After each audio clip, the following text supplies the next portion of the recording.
3D Clock Animation Alight Motion. Quick disclaimer, you need to follow this step-by-step guide carefully, because skipping a single step will affect your final result. If this guide helpful, don't forget to like and subscribe. First, don't forget to comment if you still need our help or want to ask something, and we will reach you as soon as possible. Second, open Alight Motion on your device. Once it is ready, press Create New Project inside Alight Motion to start a new project. Adjust the project settings according to your preference before continuing. After the settings are complete, select Create Project to enter the editing workspace. Press the plus button located below the timeline to add your footage to the project. Browse through your files and pick the footage that you want to use. After importing the footage into the timeline, press the plus button again to add another layer. This time, select the pie shape and add it to the timeline.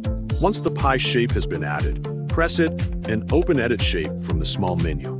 Inside the shape settings, adjust the radius according to your needs until the shape has the appearance you want. After adjusting the radius, locate the Start Value option and turn on its keyframe. Add 2 keyframes and create an animation by setting different values for each keyframe. Once the animation has been created, group mask the pie shape together with the footage so they work as a single masked layer.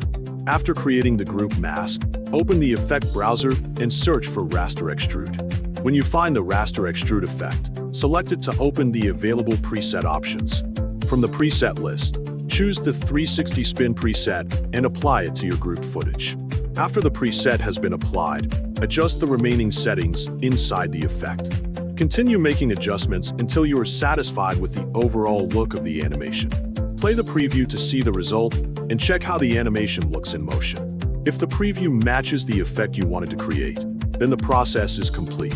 By following every step in the correct order, you have successfully created a 3D clock animation in Alight Motion.